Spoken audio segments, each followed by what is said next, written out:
తీవ్రమైన పెనుగాలి విరుచుకుపడుతూ మంచు తుఫాను మైదానాన్ని కమ్మేసింది.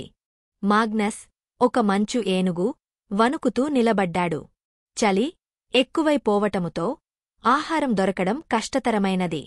అతని గుంపు మరియు అతని పిల్లళ్ళు చెల్లాచదురైపోయారు.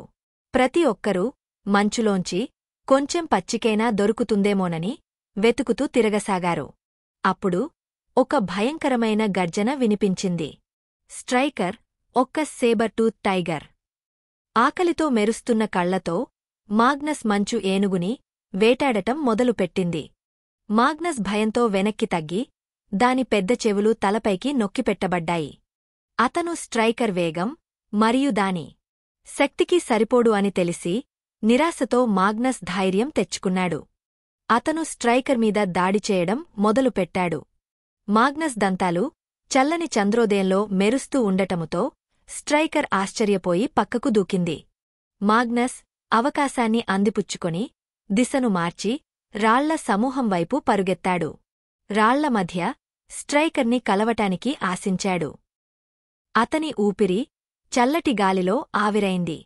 ఒక పెద్ద రాయి అతని కాలికి తగిలి భరించలేనంత నొప్పితో అరవడం మొదలుపెట్టాడు. నిరాశ అతన్ని ఆవహించబోయే సమయంలో ఒక చిన్న వినికిడి వినిపించింది. లూనా మంచుతో నిండిన శరీరంతో రాళ్ల వెనక నుండి అతని వైపు చూసింది. మాగ్నస్, నువ్వు క్షేమమా అని అడిగింది.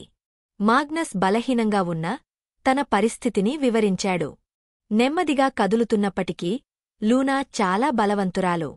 ఆమె తన పెద్ద పంజాలతో రాయిని తొలగించింది. వారు నెమ్మదిగా నడుస్తున్నప్పుడు రోగర్, ఒక ఖడ్గమృగం కనిపించాడు. అతని మందమైన చర్మం మంచుతో కప్పబడి ఉంది. సాధారణంగా ప్రశాంతంగా ఉండే అతని కళ్ళు ఆందోళనతో నిండిపోయాయి. అతను తన గుంపు కోసం వెతుకుతూ వారిని అకస్మాత్తుగా కలిశాడు. అందరూ కలిసి వెచ్చగా ఉండటానికి గుమ్మిగుడి వారి వద్ద ఉన్న కొద్దిపాటి ఆహారాన్ని అందరూ పంచుకున్నారు. మంచు తుఫాను విరుచుకుపడుతున్నా వారు కలిసి దాన్ని ఎదుర్కొన్నారు. ఉదయం మంచుతో కప్పబడిన ప్రదేశంపై లేత ప్రకాశాన్ని ప్రసరింపజేసింది. వారు ప్రమాదాన్ని ఎదుర్కొని ఐక్యతను చాటారు. ఈ హిమయుగంలో వారు ఎంతో బలమైన బంధాన్ని ఏర్పర్చుకున్నారు. హిమయుగం యొక్క సవాలతో వారి మధ్య విడదీయరాని బంధాన్ని ఏర్పరుచుకుంది.